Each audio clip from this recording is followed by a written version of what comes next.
Hi everyone. So this first lecture is on language, and this is from chapter 10 in your textbook.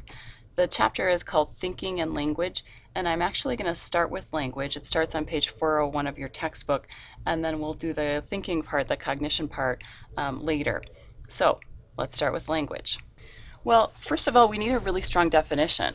When we examine language, we're not just talking about spoken language. It can be spoken, but we're also talking about written language, and we're talking about the nonverbal communication.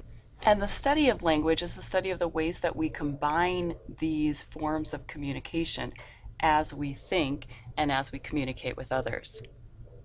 Now, the actual words and grammar may differ from culture to culture, but every society has a history that it transmits in story form to children.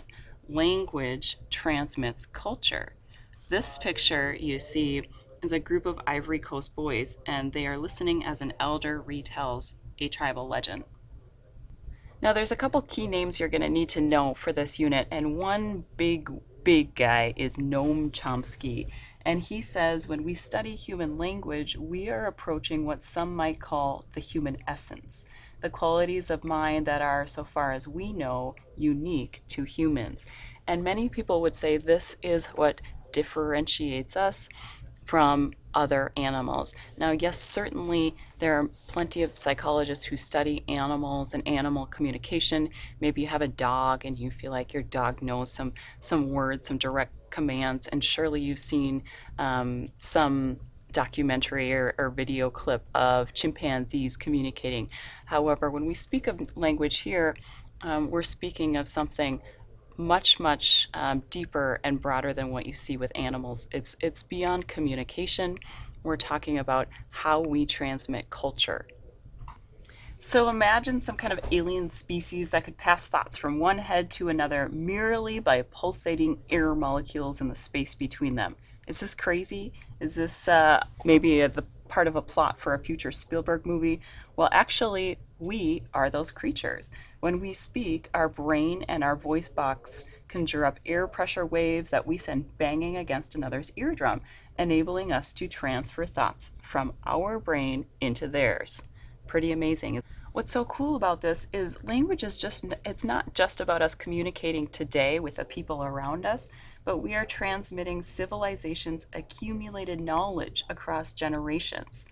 Monkeys, when we look at monkeys, they mostly know what they see, but thanks to language, humans know much that we've never seen. Now we've got some key vocabulary terms you need to know. Let's start with phonemes. So for language structure, there's really three pieces of the language if we broke down all languages. Number one would be phonemes, number two morphemes, and then finally grammar or syntax. So phonemes are simply the smallest sound unit in a spoken language. So oftentimes in English, these are letters, but if you look at a word like chat, CH makes one sound. Now, what's so cool about this is in the English language, we use about 40 phonemes. So if you go through the alphabet, yes, there's 26 letters, but then add on the additional vowel sounds and some of our blends that we have like CH, TH, etc. But for people who've studied languages, linguists have surveyed nearly 500 languages, and there are 869 different phonemes in human speech. That's amazing. Think about this word bat. What if we got rid of the A or we replaced the A with a different sound? You could end up with 12 different meanings, okay? So you start with bat, but then we could have bait, we could have beat, B-E-A-T, beat, we could have B-E-E-T, beat, which sound the same. They would have the same phonemes, yet different meanings. We would have bet, bite, bit, boat, boot, bot, bout, and butt. That's 12 different meanings. Pretty phenomenal with just this simple set of phonemes. Now, most of you are learning a foreign language, and think about that. Think about that learning curve.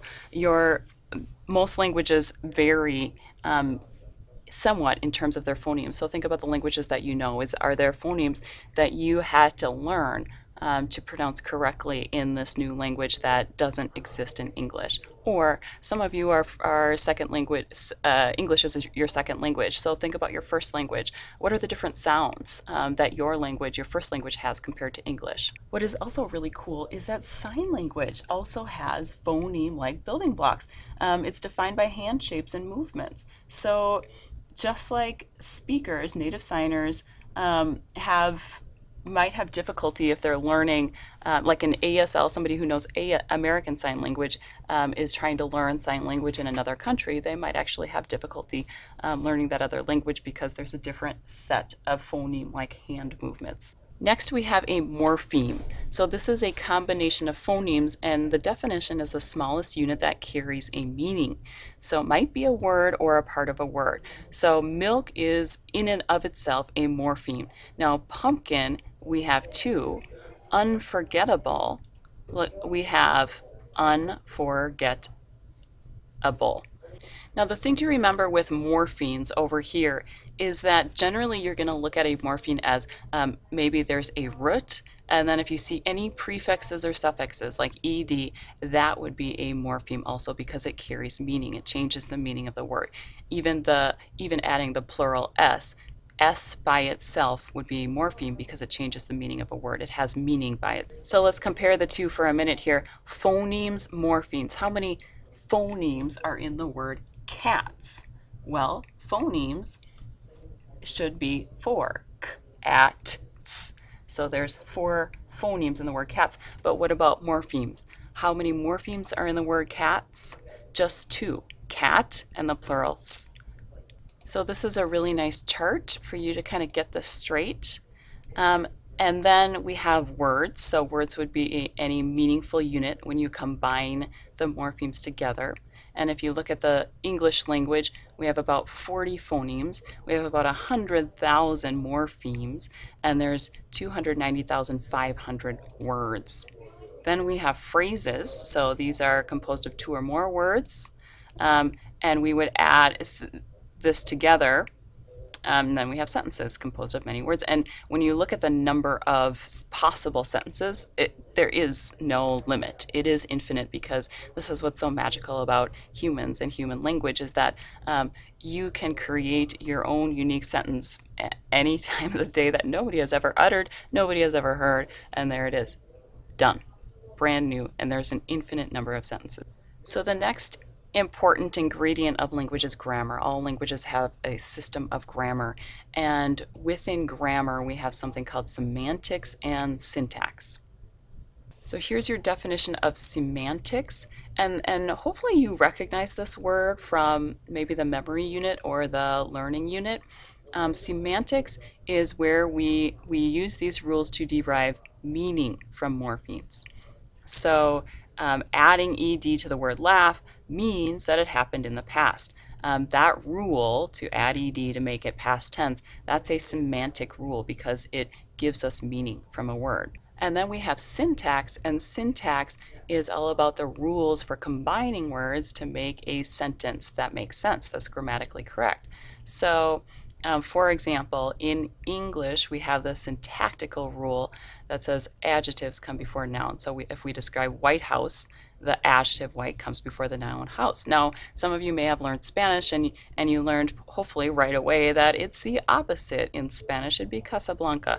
The adjective goes after the noun. What's so cool about this is if you look at every single one of the 6,000 human languages, the grammar is intricately complex. So some people might judge a former society to be like a Stone Age society, but you could say that, yeah, maybe they were Stone Age societies, but they do not have Stone Age languages. People with less education don't speak ungrammatically according to a linguist. They just simply speak a different dialect. For example, ain't got none. I'm sure you've been told you shouldn't say that or that's grammatically incorrect. Well, according to a linguist, it is grammatically equal to doesn't have any because it has the same syntax. It has the same grammatical structure. So now, how do you actually learn language? How does it develop? This is a key question of the next section of this unit. And this is why I chose to put language in front of cognition, because it ties right in with developmental psych. Well, guess, how many words do you think you will have learned by the time you graduate from high school? A couple hundred, couple thousand? No, actually 60,000 words. And that averages after the age of 1 to about 3,500 words each year, which is nearly 10 words a day. Now, your language development did not progress on that even level. Hey, 10 words every day. It developed in stages. But what's really interesting is you're roughly taught maybe 200 words a year in school.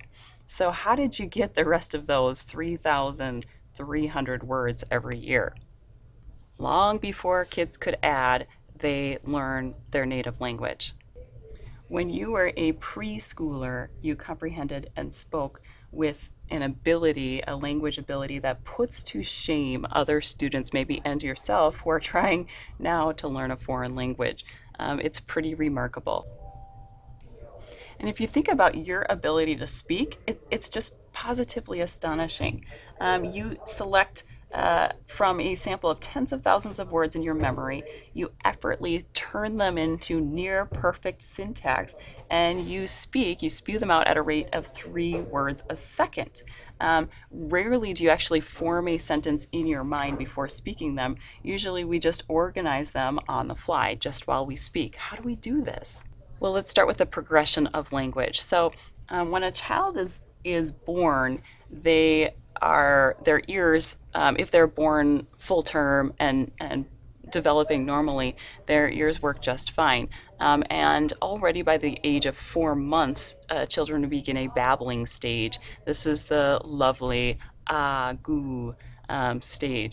By the word by the way, that word infant comes from infantis, and that means not speaking in Latin. At this stage, babies can discriminate speech sounds.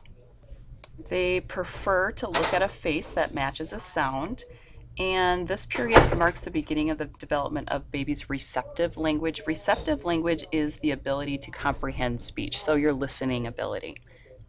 What's pretty awesome here in this stage is by about the age of 7 months, they are able to segment spoken sounds into individual words. So what I mean here is think about your foreign language learning experience, or if you just listen to somebody speak a language you don't understand, you have no idea when one word ends and the next one begins. It just sounds like this mumbling combination of sounds. Whereas when you're listening to me speak right now, I'm not pausing between my words, yet you can very easily differentiate between my words. Well, a baby can do this by the age of about 7 months. Now, during this babbling stage, it is not just an imitation of adult speech, because they're actually including sounds from all kinds of languages, those that they don't even hear in the household.